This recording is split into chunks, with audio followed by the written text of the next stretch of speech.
came out, the more science taught. They had hundreds of thousands of followers. See, they may not be numerous now, but back in the day, man, they had followers, man. The Red Feathers, they're changing their names to L and Bay. That was a very significant movement in the black community, right? Same way with Marcus Garvey. Marcus Garvey had followers all over the country, right? Then the Honorable Elijah Muhammad, Nation of Islam. But see, we doing this thing in a timeline, right? See, Elijah Muhammad didn't start the Nation of Islam. The man that started the Nation of Islam was this man right here. Wali Farad Muhammad. He started the Nation of Islam in 1930. And then Elijah Muhammad was one of his top ministers. And after about 3.5 to 4 years of him teaching, he left Elijah Muhammad as the new leader. And then Elijah Muhammad carried the Nation of Islam to 1975, till his death. But the Nation of Islam had such a significant impact on the black community. Not only did the Nation of Islam advocate, like Marcus Garvey, where he advocated economic self-sufficiency. And just like Noble Ali advocated nationality and the importance of knowing who we are and our names, right? The Honorable Elijah Muhammad, under the message of the Nation of Islam, incorporated many of the ideas that Noble Ali preached, many of the ideas that Marcus Garvey preached, many of the ideas that Frederick Douglass and many of these other African American leaders that advocated for higher education for our people. Elijah Muhammad came up with a package that included it all.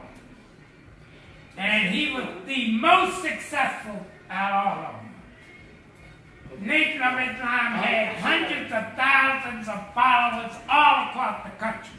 Okay, I see what I can tell. And we had such an impact on the overall African American psyche and thinking of the African American community. A lot of people don't like to give credit to this man and his work. But the proof is in the pudding. All these people here, we call these the Honorable Elijah Muhammad, the man behind the men. All these men were students of Elijah Muhammad. All of them. Malcolm X. Everybody loves Malcolm X, right? Everybody think he's the greatest champion for freedom, justice, and equality that ever lived in the black community. Malcolm X was a student of Elijah Muhammad. That man ain't get what he got on his own. He was Elijah Muhammad's student. Elijah Muhammad made that man. And he was only away from Elijah Muhammad for 1 year. Oh my goodness. So all people know about Malcolm X is what Elijah Muhammad when he represented the nation as another giant of a black man. Muhammad Ali. He's the people's champ. The whole world loved Muhammad Ali. Who made Muhammad Ali such a champion? Ain't that something? Elijah Muhammad. Elijah Muhammad came from the name. It's only me. Elijah Muhammad gave him his X. All the followers of Elijah Muhammad got an X. Yes, that is. X means unknown. X means Remember, this is unknown. Ex-slave. Right. Ex-Negro. That's what that man said. So when he became became a Muslim, all the people wrote their letters and said, I believe what Elijah Muhammad said. When your letter is accepted, you get your X. X means that you are ex-slave. You giving the white man back his label that he gave you during slavery.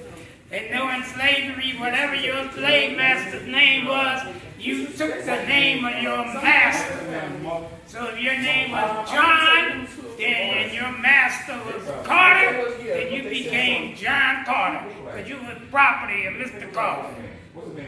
Right? So during slavery, when we were free, we didn't know our name, we didn't all start that. So we kept the slave master's name. I said the same thing. So Elijah Muhammad said, get a slave master back his name and reclaim your own name, your own history, your own culture, your own heritage. So we were reconnecting with our people. So now we got young men and women in your generation that got African and Arabic names. They don't know what they mean. They don't know how they got it. They got it because the Nation of Islam, the Marcus Garvey movement, and all these other movements for self-determination insisted that black people had to reclaim their names, reclaim their culture, reclaim their heritage. You know what I mean? Change their names. So that's why all that's important. You're a real patient guy. Then we got Imam Wajdi Muhammad.